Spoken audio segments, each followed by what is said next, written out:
Hello dear learners, welcome to the channel WBBC Free Coaching.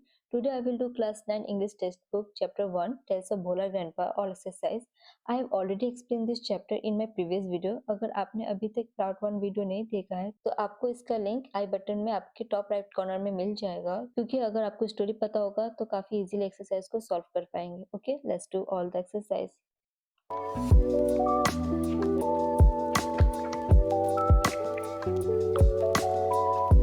One.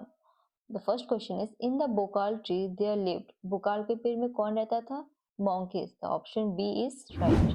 Second question is, on the way back from the festival, Bhola grandpa tightly held onto the two fingers of his.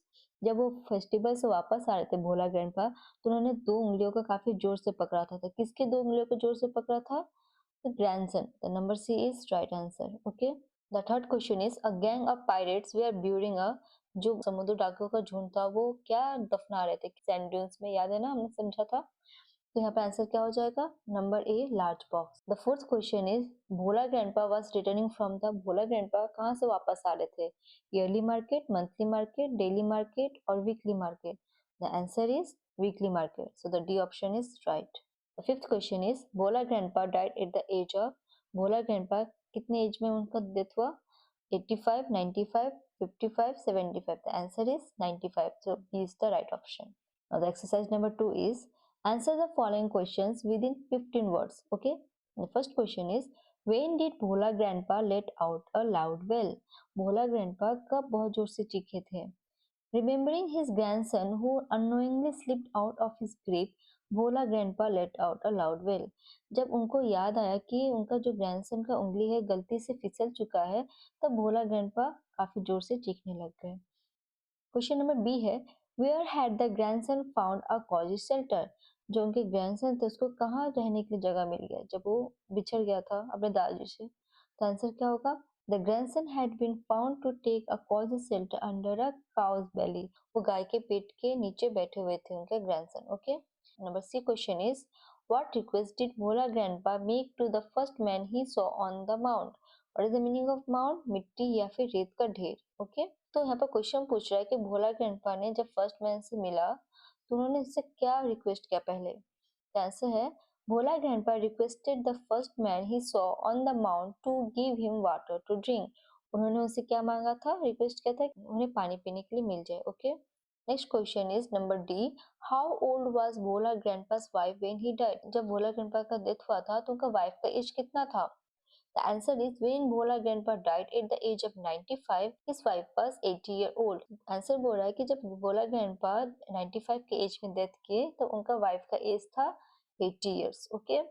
The exercise number 3 is, answer the following question within 25 words. हमें 25 words में answer देना है. Okay. The first question is, why was no real treasure found under the sand dunes? Sand dunes में वहाँ पर खजाना क्यों नहीं मिला? Okay. तो आंसर होगा, no real treasure was found under the sand dunes. कोई भी असली खजाना सैंड ड्यून्स में नहीं मिला. बिकॉज क्योंकि Bhola grandpa admitted that it was all a dream which he had during his midday nap. Bhola grandpa सपने में देखा था कि यहाँ पर हाँ पायरेट्स आए हैं, उन्होंने सैंडल्स में खजाना छुपाया और वो अपने दोस्तों को झूठ बोले, है ना. तो भोला ग्रैंडपा फाइनली कंफ्यूज किए कि वो सब ड्रीम था. Okay. The B number question is, what did the tiger do after Bhola grandpa had climbed up the banyan tree. यहाँ पर क्वेश्चन में पूछ रहा है कि टाइगर ने क्या किया जब भोला ग्रैंडपा बनियान के पेड़ के ऊपर चढ़ गए. The answer is, when Bhola grandpa climbed up the banyan tree, the tiger roared and circled the tree about 100 times. बोल रहे हैं यहाँ पर कि जब भोला ग्रैंडपा बनियान ट्री के ऊपर क्लाइंब अप हो गए, चढ़ गए थे, तो टाइगर दहाड़ा और कम से कम 100 बार पेड़ का चक्कर लगाया. Then the tiger settled down under a bush without taking its eye off him. तब जाके टाइगर झाड़ी में जाके बैठ गया बिना अपने नजरें भोला ग्रैंडपा से हटाए हुए. Okay. C number question is, What was the reason of Bhola grandpa's death according to his wife? जब वो क्वेश्चन पूछ रहा है कि according to his wife Bhola grandpa का डेथ होने का क्या रीजन था. ओके. तो आंसर होगा, according to his wife, the reason of Bhola grandpa's death was that the forgetful Bhola grandpa must have forgotten to breathe. तो उनकी wife के हिसाब से उनका भोला ग्रैंडपा का डेथ होने का यही रीजन था कि जो जो भुलक्कड़ भोला ग्रैंडपा है वो जरूर सांस लेना ही भूल चुके होंगे. Okay. Now grammar in use. हमें अब ग्रामर पोर्शन हमें मिल गया एक्सरसाइज नंबर 4 में. क्या है question? Change the mode of narration of the following sentence. So हमारा नरेशन टू टाइप का होता है, एक डायरेक्ट नरेशन, एक इनडायरेक्ट नरेशन। तो हमारा क्वेश्चन यहाँ पर डायरेक्ट में दिया, हमें इसको इनडायरेक्ट नरेशन में कन्वर्ट करना है। Okay, first question is Bulbul said to his friend will you come tomorrow. ये हमारा क्वेश्चन किस में, क्वेश्चन मार्क में। ओके, तो यहाँ पर सेड टू है तो हमारा ऑलरेडी पास्ट में है, तब सेड टू का क्या हो जाता है, हमारा आस्क्ड हो जाता है। ओके, तो यहाँ पर क्या होगा, Bulbul asked his friend whether will you किसके लिए यहाँ पर डिनोट कर रहा है, हिज फ्रेंड के लिए। ओके, तो हिज का क्या हो जाएगा, ही हो जाएगा। तो आंसर हो गया हमारा बुलबुल asked his friend weather he would come the next day. Tomorrow का हमारा आंसर क्या हो जाता है, द नेक्स्ट डे हो जाता है। Okay, second question is Paulami says I am fine. तो यहाँ पर सेज प्रेजेंट में, इसलिए हमारा सेज ही रहेगा। यहाँ पर सेज टू था इसलिए हमारा आस्क्ड हुआ। ओके, पास्ट में था, यहाँ पर सेज प्रेजेंट में तो हमारा सेज ही होगा। ओके, तो हमारा क्या हो जाएगा, Paulami says that she is fine. I किसके लिए डिनोट कर रहे हैं यहाँ पर, पौलामी के लिए। तो she is a girl, that's why we are using instead of I am using she. Okay, so Paulami says that she is fine. Number C question is the teacher said to the student keep quiet. यहाँ पर teacher बोल रहा है student को चुप रहने के लिए। तो टीचर क्या करे, स्टूडेंट को एक ऑर्डर दे रहा है ना, कि हमारा इनडायरेक्ट नरेशन क्या हो जाएगा, the teacher order the student to keep quiet. Okay, now number D question is my mother said to me may your dream come true. यहाँ पर क्वेश्चन हमारा क्या बोल रहा है, कि हमारी मदर जो बोल रही है वो एक ब्लेसिंग दे रही है ना, प्रेयर कर रही है कि तुम्हारा ड्रीम ट्रू हो जाए। तो यहाँ पर क्या हो जाएगा, हमारा मदर प्रेड हो जाएगा। यहाँ पर ईडी लग गया क्योंकि यहाँ पर सेड टू है, तो यहाँ पर पास्ट में इसलिए प्रेड हो गया। Okay, so mother prayed that my dream might come true. Okay, the E number question is the student said sir please allow us to play in the field. तो यहाँ पे स्टूडेंट टीचर से क्या कर रहा है, रिक्वेस्ट कर रहा है, please allow us to play in the field. यहाँ पर क्या हो जाएगा, द स्टूडेंट अर्नेस्टली रिक्वेस्टेड, दे रहे इसलिए हम यहाँ पर ईडी यूज कर रहे हैं। So the student earnestly requested the teacher to allow them to play in the field. Okay. Now the exercise number 5 is in each of the sentences of the following passage, some articles and prepositions are used in an incorrect manner. Underline them and replace them with the appropriate ones. Okay. यहाँ पर ये जो sentence है, यहाँ पर articles और preposition incorrect है, इसको हमें अंडरलाइन करना है और उसको इन करेक्ट मैनर में लिखना है। ओके, फर्स्ट हमारा सेंटेंस क्या है, on an winter night I was abroad a boat. यहाँ पर देखिए, यहाँ पर ऑन एंड विंटर नहीं होता है, इन अ विंटर होता है ना, है ना। इन यहाँ पर ऑन का हमारा ऑन प्रीपोजिशन है, यहाँ पर हमारा प्रीपोजिशन ऑन रॉन्ग है, इंस्टेड ऑफ ऑन हमारा क्या हो जाएगा, इन हो जाएगा। ओके, नाउ विंटर, यहाँ पे विंटर फर्स्ट हमारा अल्फाबेट क्या है, W है, W is a consonant not a vowel, so we will use A not N. Okay, so N is also article, हमारा N wrong हो गया, तो हमारे यहाँ पे क्या हो जाएगा, A हो जाएगा। तो फर्स्ट सेंटेंस कैसे होगा, In a winter night I was aboard a boat. Okay, next sentence है It was a moonlight night full on stars.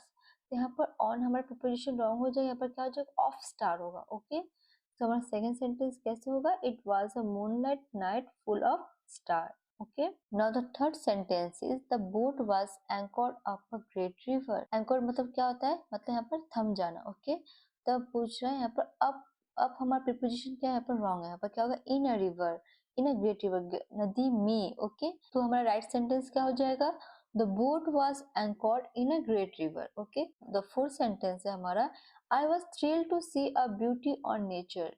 Okay, तो यहाँ पर ए हमारा जो आर्टिकल ही रॉन्ग हो जाएगा, यहाँ पर क्या हो जाएगा, द हो जाएगा, तो हमारा द ब्यूटी हो जाएगा, और यहाँ पर हमारा ऑन हमारा प्रीपोजिशन रॉन्ग हो जाएगा, यहाँ पर क्या होगा, ऑफ होगा। ओके, तो एक बार हम अपना आंसर को पढ़ते हैं।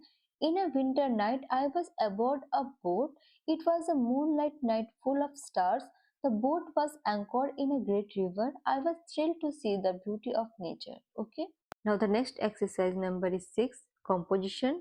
Write a dialogue within 100 words on the needs to ban the use of animals like tiger and lion as circus attraction. Circus के अट्रैक्शन के लिए जो टाइगर और लायन का यूज होता है उसको बैन करने के लिए यहाँ पर 100 वर्ड्स का डायलॉग लिखने के लिए बोल रहा है। ओके, यहाँ पर हमें कुछ कुछ हिंट्स भी दिए हुए हैं। क्या क्या हिंट्स दिए हैं, wild animals decreasing, ill treatment to animals in circuses, criminal offense, laws against such, need to be human to animal. Okay, so यहाँ पर दो फ्रेंड है, राज और सुधा, इनके बीच एक कन्वर्सेशन हो रहा है। Let's see, Raj, hi Sudha where are you coming from. यहाँ पर राज बोल रहा है कि हाय सुधा, तुम कहाँ से आ रही हो। Sudha, I went to a circus show at Jalpaiguri and I am returning from there. Sudha बोल रही है कि जलपाईगुड़ी में वो सर्कस देखने गई थी और वो वहीं से रिटर्न हो रही है, वापस आ रही है।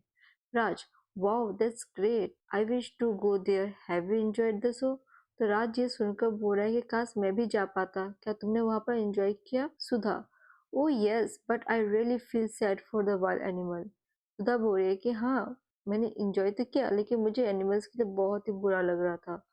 Animals like tiger and lion should be banned in circus shows।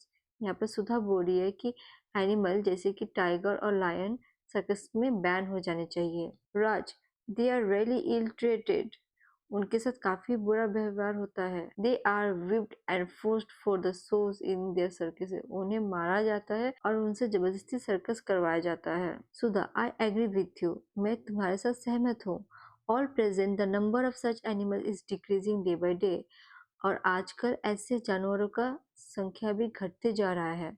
Raj, as a result the balance of nature is lost, और इसका परिणाम ये हो रहा है कि हमारा प्रकृति का जो बैलेंस है वो खत्म होते जा रहा है। Strict laws are necessary to protect their lives, हमें सख्त से सख्त कानून लाना चाहिए ऐसे जानवरों को बचाने के लिए। Sudha, the use of wild animal is a type of criminal offence, animal का यूज करना एक गैर कानूनी है। Raj, we should be human to them and protest against it, हमें उनके साथ इंसानियत दिखानी चाहिए और उनके खिलाफ आवाज उठानी चाहिए। Sudha, well said, my friend. Thank you. Then Raj replied, thank you. See you soon. Okay. So the next exercise is exercise number 7. Write a story within 100 words using the given hints. Give a title to the story. Using these hints, हमें एक story create करना है और हमें एक story का title भी देना है. ओके, तो अभी हिंट्स दिया हुआ है. Returning from an educational exhaustion by bus night journey, sudden breakdown, tires punctured, had to wait for 2 hours at a lonely place, tires fixed back home. Okay, तो यहाँ पर हमने एक हेडिंग दे दिया, a pleasant journey become nightmare. Okay, we the students of our class went to the Buxa reserve forest. हम लोग सारे स्टूडेंट मिलके कहाँ गए थे? बक्सा रिजर्व फॉरेस्ट पे गए थे. We were guided by our class teacher who made us learn about various kinds of plants and trees. हम लोग को गाइडेड किया गया था हमारे टीचर के द्वारा, जिन्होंने हमें काफी सारा बताया प्लांट्स और ट्री के बारे में. We thoroughly enjoyed the day and started returning. हम लोग ने सारा दिन काफी ज्यादा एंजॉय किया और वापस आने लग गए. We had to cross Buxa Reserve Forest. हमें बक्सा रिजर्व फॉरेस्ट को क्रॉस करना था. The sun almost batted in the west. पश्चिम की तरफ सन ढल चुका था. Being aware, the driver of our bus picked up speed. ये सब जानते हुए ड्राइवर गाड़ी को स्पीड करने लग गया. Suddenly, we startled at a bursting sound midday in the dark jungle. आधे रास्ते में घने जंगल में हमें एक बस्टिंग का आवाज आया. Two tires of our bus were punctured. हमारे बस के 2 टायर पंक्चर हो चुके थे. We got down and kept on shivering in fear and praying to God for about 2 hours. हम काफी ज्यादा डर चुके थे और डर के मारे कांप रहे थे और भगवान को प्रे कर रहे थे 2 घंटे से. Though they shuddered, वो लोग कांपने लग गए. Our teachers guarded us. Okay, तो हमारे टीचर हमें गार्ड करने लग गए. Time seemed unmoved. लग रहा था कि टाइम चल ही नहीं रहा है, थम चुका है. However, the tires were refixed and the bus sped on. कैसे भी टायर फिर से ठीक हो गया और बस चलने लग गई. Our suspense and tension got over. हमारा जो भी डर था सब कुछ दूर हो चुका था. Anyway, we reached home safely during the daybreak. शाम होने से पहले ही हम अपने घर पहुंच चुके थे. The horror of the journey haunts me still. जो ये हमारा भयानक जर्नी था अभी भी मुझे ये डराता है. ओके, तो the next is extra question and answer. मैंने यहाँ पर कुछ एक्स्ट्रा क्वेश्चन आंसर ऐड कर दिए हैं. Okay, so the first question is, who wrote tales of Bhola grandpa? The answer is Manoj Das. The second question is, where did Bhola grandpa live with his wife? Bhola grandpa and his wife lived at the western end of his village. Okay. Third question is, which animals lived in the bokal tree? The answer is, a group of monkeys lived in the bokal tree. Okay. Fourth question is, from where did they were returning? The answer is, they are returning from a festival. Fifth number question is, why did Bhola grandpa are out a loud well? The answer is, because he had missed the grandson in the festival. The sixth number question is, where was grandson from? The answer is, under the cow's belly. Seventh question is, what overshadowed their herd? The answer is, a large bokal tree overshadowed their herd. Eighth number question is, Why everyone was surprised in the party while returning from the festival? Answer is, while returning from the festival, everyone was surprised in the party because Bhola Grandpa let out a loud bell. 9 number question. Whom was chosen for the search of the Bhola Grandpa's grandson? The answer is, to sharp-eyed man was chosen for the searching of the Bhola Grandpa's grandson. 10th question is, where did Bhola Grandpa have a great adventure once? The answer is, once Bhola Grandpa had a great adventure in Sundarbans. The next question is 11th. Where did Bhola Grandpa climb after seeing the tiger? The answer is, Bhola Grandpa climbed up a nearby banyan tree after seeing the tiger. The 12th number question is, why was the man on the mount confused? The man was confused because Bhola Grandpa walked away the tiger bravely, ignoring its presence. 13 number question is, how old was Bhola Grandpa when he passed away? The answer is, Bhola Grandpa passed away at the age of 95. Okay so हमारे यहाँ पर सारा question answer exercise सब कुछ complete हो चुका है. Thanks for watching. Subscribe my channel and click the bell icon to get all subject notes and exercise solution in one place. Keep learning. Bye bye.